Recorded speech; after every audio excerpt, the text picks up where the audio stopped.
Greetings, ladies and gentlemen. Rodin here. In my last video, I had the doubt, or rather, I was wondering if Forge might actually be worth the 2500 gold once you're already in Masters to get these 3 chests. The way I see it, 2500 gold is half a draft entry fee. And in Forge, you get pretty much half a draft. You're going to have 25 picks, or is it 28? And then I think it's 25. But the thing is, I don't think you can draw power in Forge, so maybe the amount of cards that you can pick that are relatively useful is higher. Obviously, you're limited to 2 factions, so you can't get a lot of the newer like tri-faction cards like the Chance, which is something I'm actually after, but I wanted to give it a try to see if it's actually worth it. And my starting thesis is that if this is accurate and you can lose twice, which I hope that it is accurate since this updated and the promotion chest is no longer there, and it does say winning the last round will earn a 3rd gold chest. So it seems that this section was updated. So I hope that this is also accurate and you don't just like, it's not like Gauntlet where you lose once and you're out. So if that's accurate, and the enemy decks are not horribly difficult, like if it's not just a boss level deck every single match, it might indeed be worth it. So I figured, let's try it and see how we do. So let me go ahead and spend my 2500. Now, full disclosure here, when I draft, I typically have a tab of Warcry Eternal open, and I check out the power rankings of the cards before I draft them. I'm gonna probably avoid that in this one since I'm trying to record and I don't want to record myself out tabbing every 5 seconds. But yeah, that's definitely something that I normally do in both draft and Forge.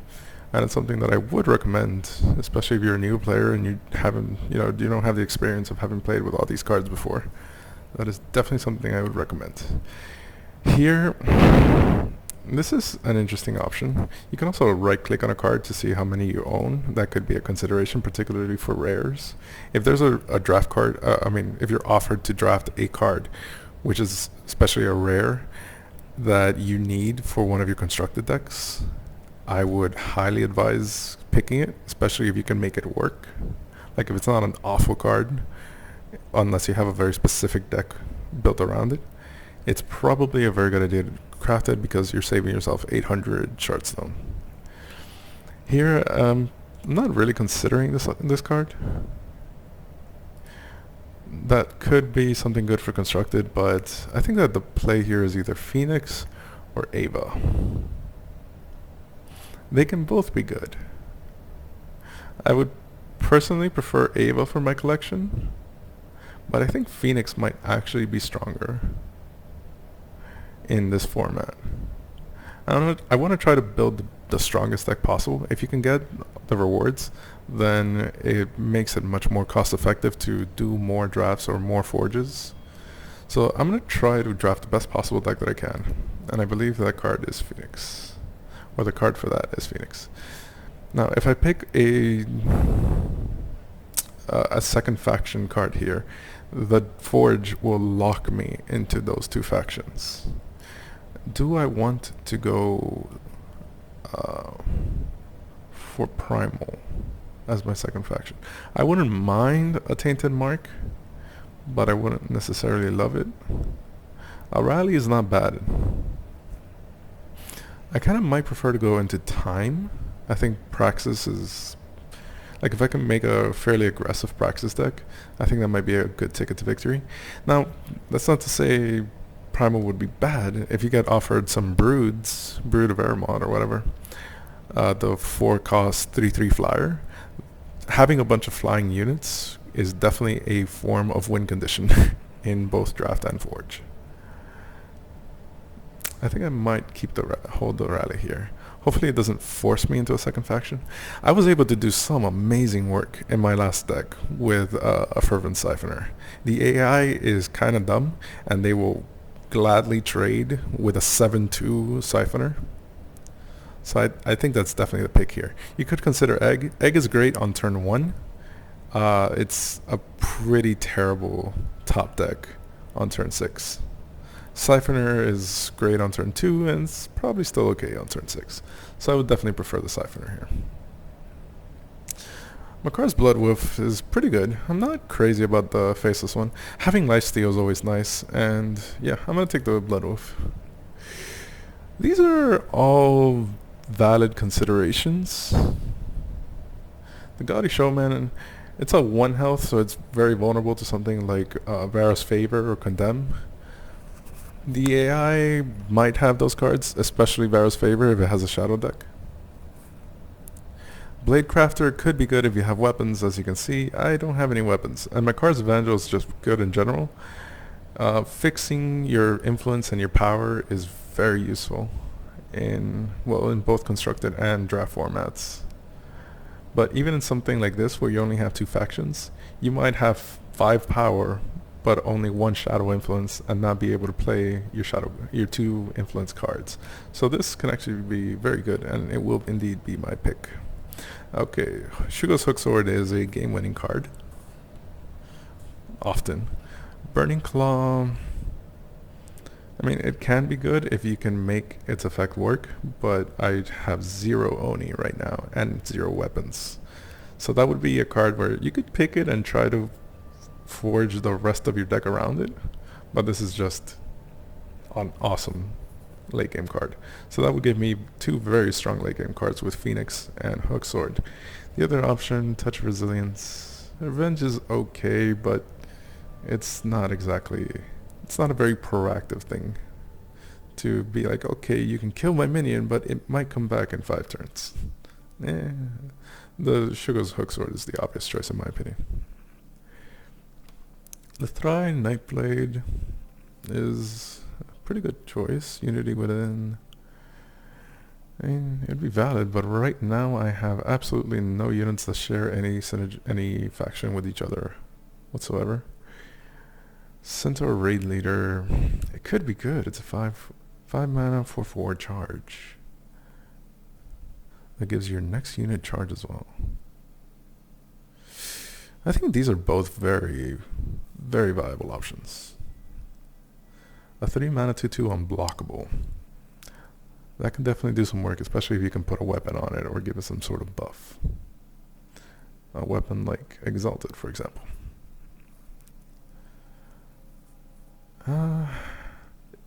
This might be a little heavy on the curve. Maybe this is the better pick. I have 2 of each, so that's not really a tiebreaker.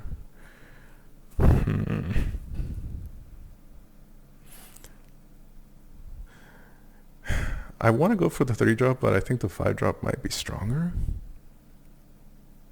5 mana 4/4 charge. It's decent.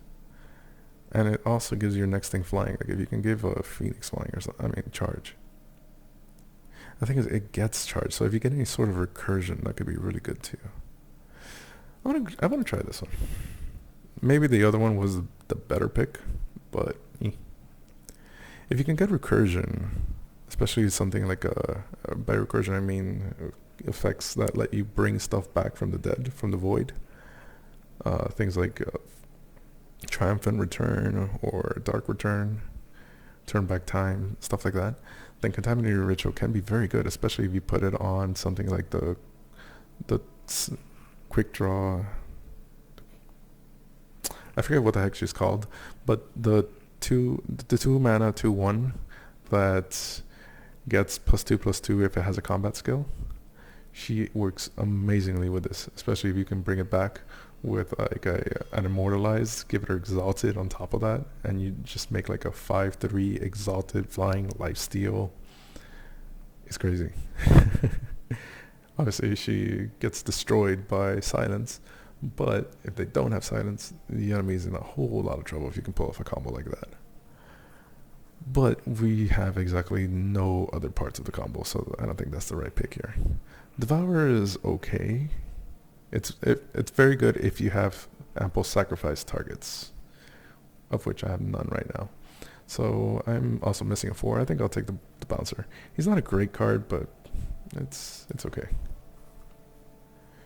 Alright, so Fire Conjuring would normally be my pick here, probably. But the thing is, I need this for my constructed deck. It's also a pretty aggressive 1-drop. This might be the better call. It's basically a better rally. It's the same effect as rally.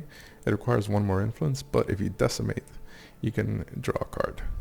So it can be extremely powerful. Maybe I should forgo like my personal it's kind of silly to ignore a possibly much better card to save 100 dust. Not to say Stranger is bad. He's definitely not bad.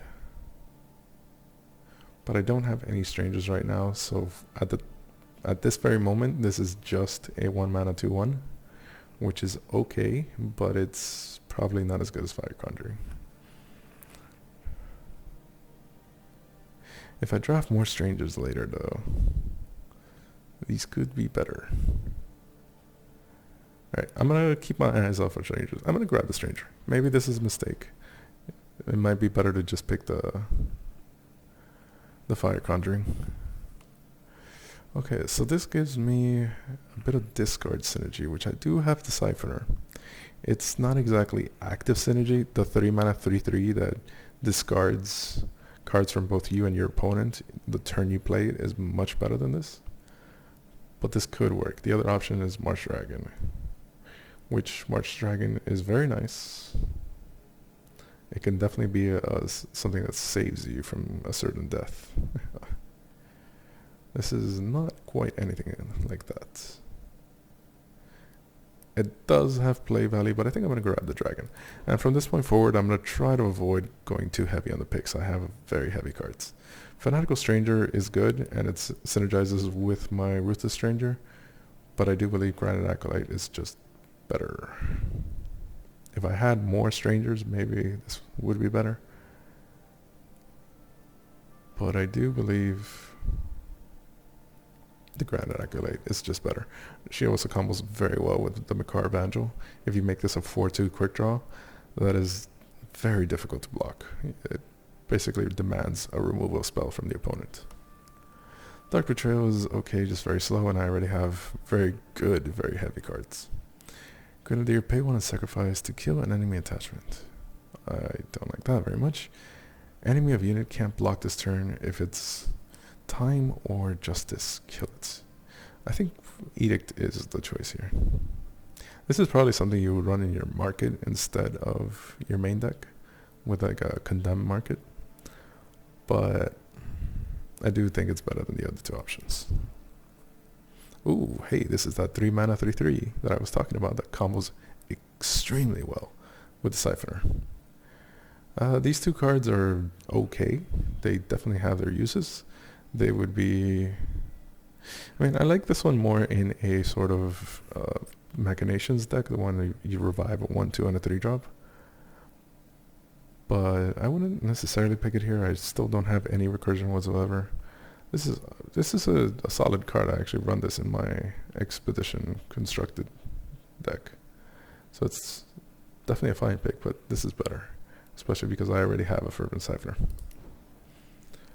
Okay, so we have a 1/1 Deadly Spider. This can act as a deterrent. It will stop the AI from attacking unless they have a removal spell. But it's a 1/1. It's pretty easy to remove by something like this, for example. Felric's Infiltrator can be very effective, especially if you can put a weapon on her. I don't have any weapons. I do have a rally, but I think the choice here is definitely the Acolyte.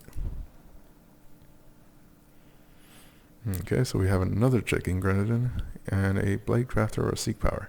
Seek Power can be very good, but this is a 2-faction deck. I do have some late game power. Having a Seek Power wouldn't be a bad idea. I don't have any. I mean, I have a Shugos, but I literally only have one weapon. So if I draw my Shugos naturally, this is a pretty useless 2-2. I don't even have that many sacrifice effects. So I think the pick here is actually the Ticking Grenadin. That's what I'm going with. Okay, so we have Burning Cold Drake, Spitfire, and Shafka Evangel. I would not pick this. This is okay, like extremely late game. If you have a ton of power, you can use them multiple times to ping stuff off. You can kill something with if you have 12 power, you can kill something with 3 HP for quote unquote free every turn. But that's typically not going to happen in a Forge, especially if you're playing a somewhat aggressive deck. The other two options are both pretty viable. I like Burning Cold Drake. It's only a 1 HP card, but it's a flyer, so it can be difficult for your opponent to deal with it sometimes. And if it manages to get its mastery off, that's a 3 treasure troves is potentially 3 cards. It's definitely a good card, but I think the pick here is the Evangel. It gives some power fixing, which I believe I talked about with the Makar Evangel. It's the same thing, just for red instead. And the Berserk is actually relevant sometimes. If you can combo it with something like Granite Acolyte or Rally, you can give him bonus power and then attack twice in the same turn and do a pretty sizable amount of damage. Like if you just give him +2 attack, makes him a 4-2, and then Berserk, that's a potential 8 damage to the face. And we like doing damage to the face, so Shafka Evangel is my pick. Ooh, Covetous Stranger. So this combos with my Stranger. I didn't pick the other Stranger earlier, and I think that's still a fine choice. You can't necessarily guarantee you'll get a particular card to synergize with something. You can't be like, oh, I'm going to draft Siphoner because I know I'll get more mill effects. Like, it's actually, I think it's fairly reliable that you can get some mill effects, but you can't exactly depend on getting a ton of them. I took it because it's still a very good card. Even if you don't get a mill effect, a 1-2 with Exalted is still reasonable. It's still okay. It's not something you're horribly depressed that you had to play. But I also figured it was okay. It was a fair chance to get a mill effect, and this is the perfect one for it. Also, things like the 2-1 Deadly, what is it, Two-Faced or something? But yeah, you don't necessarily want to draft picks guaranteeing, I mean, depending that you'll get the synergy.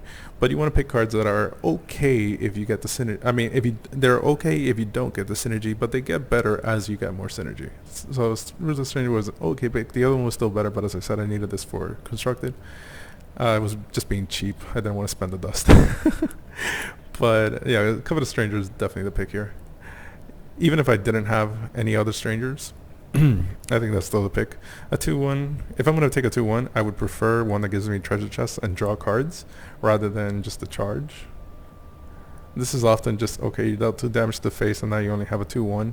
Or you play a charge 2-1 but you can't actually attack because your opponent has a 1-3 or a 2-3 or a 1-1.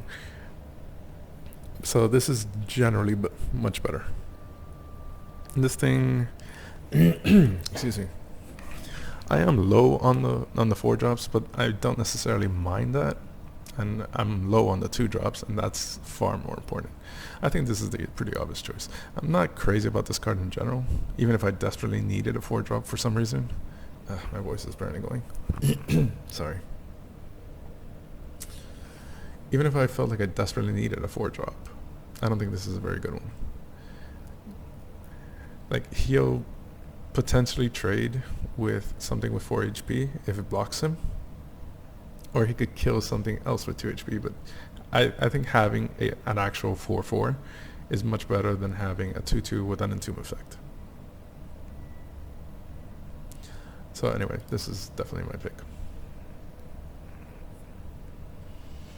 Alright, and then we have a Relentless Combatant, Berserk, Mastery 8, +2/+2.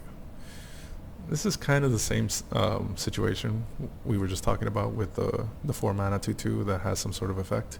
This is a 4 mana 2/3 with an effect. So if you can get this a weapon, if you can get it buffed, if you can actually get its mastery off.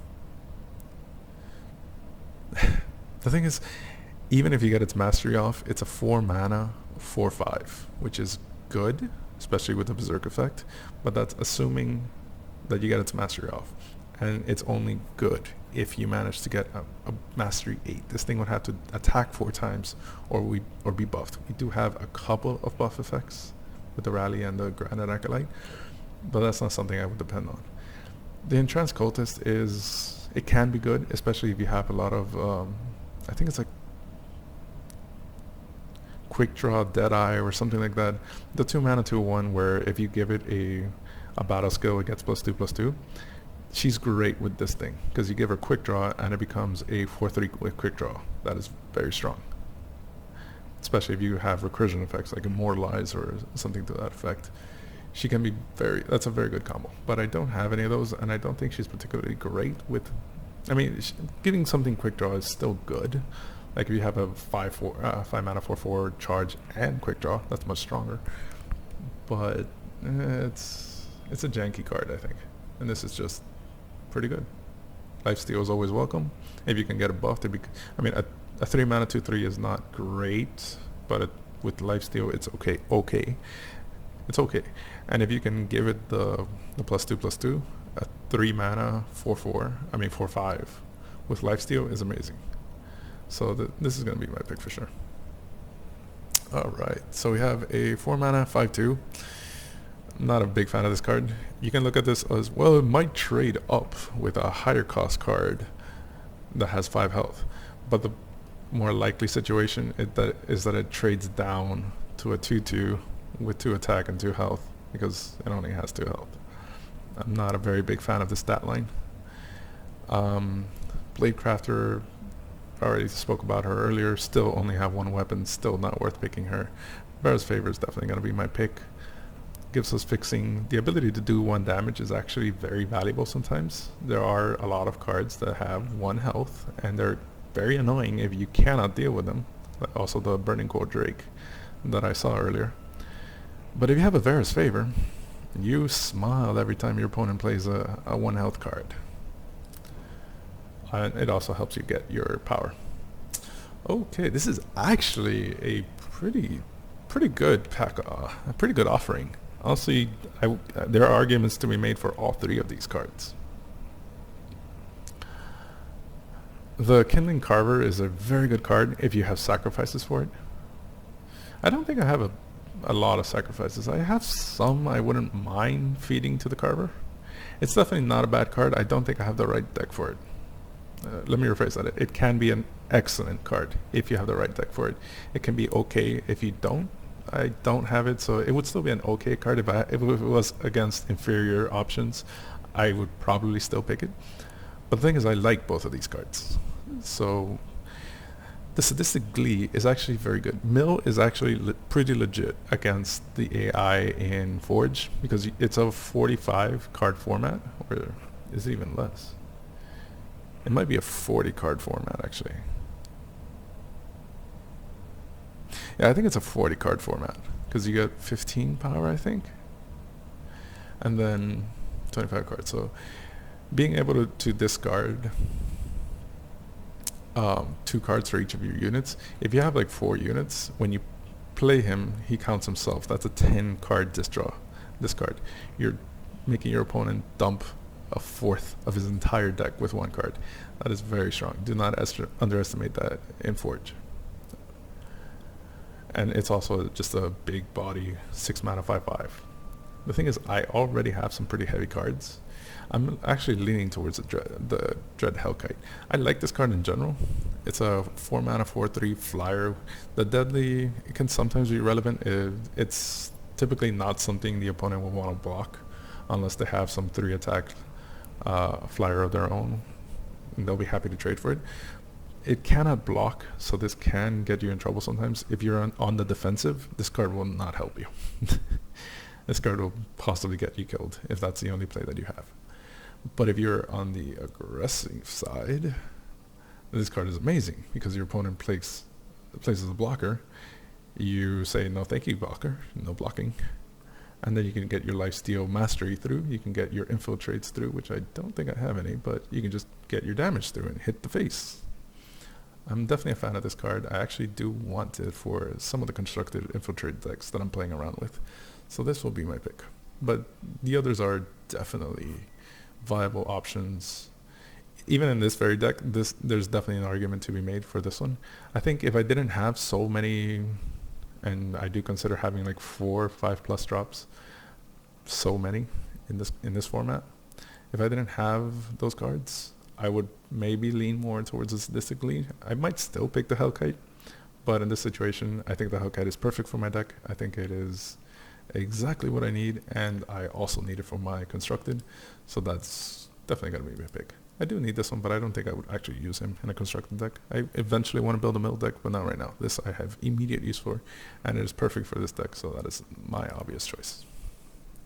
Okay, honestly, all 3 of these are perfectly viable. They are perfectly viable. Furnace Mage is a very legit card. If your opponent plays a big scary weapon, you play Furnace Mage and they cry. Strangers and Deadly, it's pretty strong. This can turn your board of a 2-1 and a 2-1 and a 3-1, sorry, if you have both of them on the board. That can make them deadly, and then your opponent with their big scary sandworms, all of a sudden they can't attack you. This can be a very strong card if you have the Strangers for it, and I kind of do. Having 2 is enough to consider them, but I think in this particular deck, my options are definitely between these 2. And I think there's a very good argument to be made for either one of these cards. They're both excellent. Fear Tracker is a very beefy boy, 5 mana, 5/4, or might be a girl. I don't know. I guess we don't ask that kind of question these days. But it's definitely a very beefy card. 5/4 for 5 is pretty reasonable stat line, and its effect is actually very strong too. It deals 3 to the enemy damage. This can help you push for lethal in situations where you can't necessarily attack, or it can save you if you need that 3 health. You put down a 5/4 blocker, like heals you for 3. That can be very strong. It also makes a shade, which has the same effect. So you can pay 4, do another 3 damage, and another 3 heal to yourself. This is an extremely strong card. If you're particularly worried about enemy attachments, I think the Furnace Mage would be the pick. I'm not. Maybe I should be, but I'm thinking that the pick here is the Fear Tracker. I wouldn't mind another copy of this. Actually, wow, I'm surprised I don't have 4 Fear Trackers. I thought I picked this like every chance I get in draft, but apparently not. But yeah, Fear Tracker is a very strong card. I'm going to pick that. Okay. All of these are reasonable. I don't think any of them are standout amazing. They're all pretty reasonable, I would say. I have a lot of late game, so I'm not, and I don't have a ton of weapon synergy either. So I'm not really keen on this one. I would pick between one of these 2. A 1 mana 2/1 is pretty solid. It's reasonable. You can if you get on turn 1 and your opponent doesn't have a play for a couple turns, you can just smash his face or 6 damage. That's pretty good. So that's or alternatively, you can just kill their 2-drop. That's perfectly reasonable too. If you get on turn 1, you smash his face, and then on turn 2 they play something with 2 health and you kill that. That's excellent value for 1 mana. The Warbrush Oni, a 2-drop. It's a 2/1, not a great stat line, but it has a pretty decent effect. And I actually do need 2-drops. I might normally pick if I had a bunch of 2-drops, I would probably take the Oni. But I'm going to take the Fury Blade here. Sorry. I completely crossed my wires on that one. If I had a bunch of 2-drops, I would take the Fear Blade. But since I need 2-drops, I'm going to take the Oni. Barbarian Camp can be okay. Smithing can be okay if you have a bunch of weapons. I have literally 1. Obviously, it would be nice to have my Shugos, but if I draw that, this is a dead card. And even if I don't draw it, it's still not a great card because I only have one weapon. This could be okay. I mean, it's a very strong effect. Deal 4 damage to a unit will kill a lot of units, even some very strong ones, like Fear Tracker, for example. Or it would basically kill most of my 4 to 5 curve. And it has lifesteal, so that can be a very strong swing. You kill a strong enemy unit, you heal yourself for 4. The problem is it costs 6. The thing is, that might actually be my best choice here, sadly. I'm not a huge fan of Barbarian Camp. It can be good, especially if you have Relic Synergy, but I literally have no Relic Synergy whatsoever, so this is just units have +1. And the problem is, I think this is much worse than the Horn of Plenty or whatever it's called in time, because not having the +1 health can be a big difference. I think either of this is a reasonable choice. I'm honestly not sure which one I should get. I'm gonna go for this one. It's very expensive. I already have expensive cards. I should maybe pick the camp over it, but it is removal to some degree. There's a removal to something with less than 4 HP. Or 4 HP. And it is a bit of sustain. Maybe this is the better pick. There's definitely a strong argument for it, but I'm gonna go with like Spirit Drain. Okay, here's the Switchblade Deadeye. That's the card I was talking about with the 1/1 that gives you a quick draw, or the Contaminating Ritual. She is amazing if you have a way to give her battle skills. Not so much if you don't, and I don't think I do.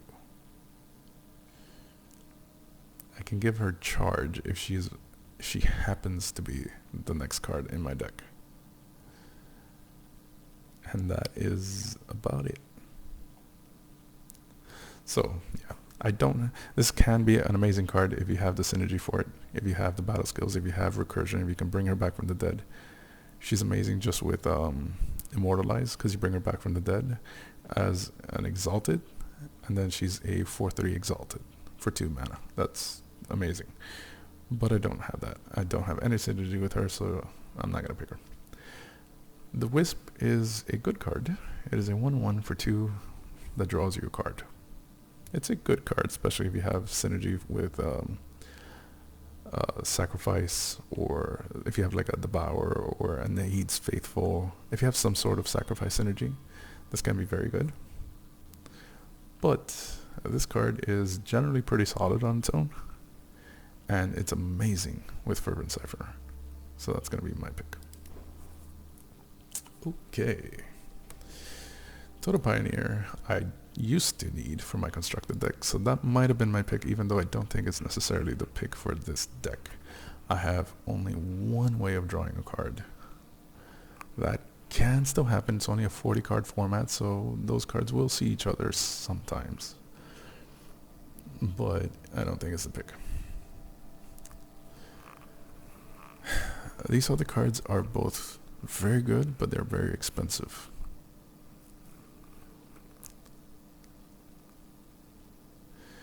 This thing can backfire. I don't have a lot of flyers. This thing could actually kill me. If I have a board, I have a lot of 3 HP units. I have a lot of units with 3 or less HP.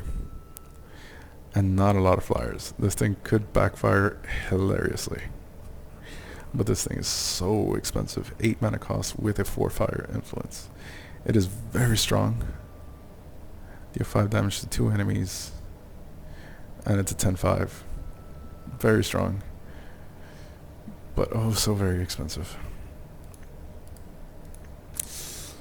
Drafting is, constructed copies is not really a consideration here because I already have 4 of these. So picking another one is just 200 dust, which is the same as picking any of the other 2, and I don't have 4 copies of them. So in terms of that, I would lean towards the other 2. It might honestly be better to pick the 2-drop even though I don't need it, and even though it doesn't have great synergy with my deck just because it is a 2-drop, it can be played, and these other two are just so very, very expensive. I'm tempted to take the hammer hand, but I feel like I'm very likely to regret that pick.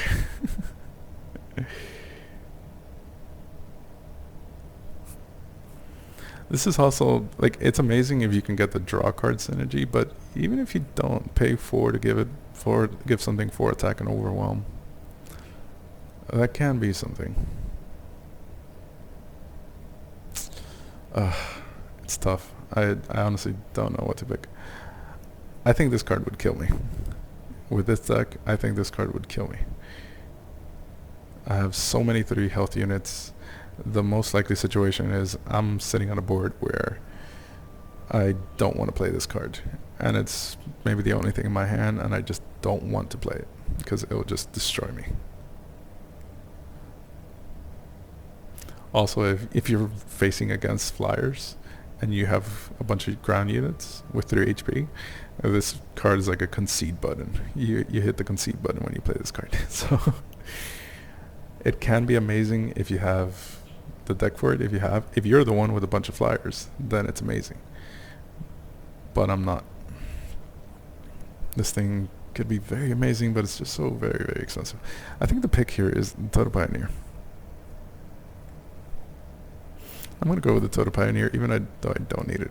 But I think it's still the right pick. It's a 2-drop. I'm low on 2-drops. It can still be useful if you pay 4. Maybe I can get some games where I have the Covetous and the Pioneer holding hands and making me very happy. But even if I don't, I think that's still the right pick because this is just too expensive and this thing will kill me. So yeah, I'm going to pick this one. Okay. Yeah, hate to see it.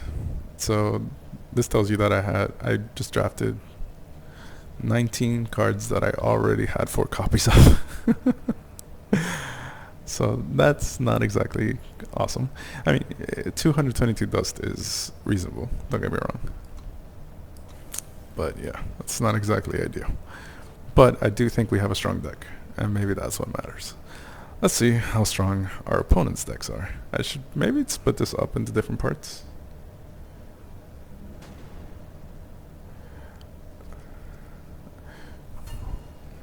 Yeah, I think I'm going to do that because otherwise this video is going to be like 5 hours long and nobody's going to watch it. So I'm going to call that an end to part 1, and I'll see you again for part 2 where we actually play the deck. Have a good evening, ladies and gents.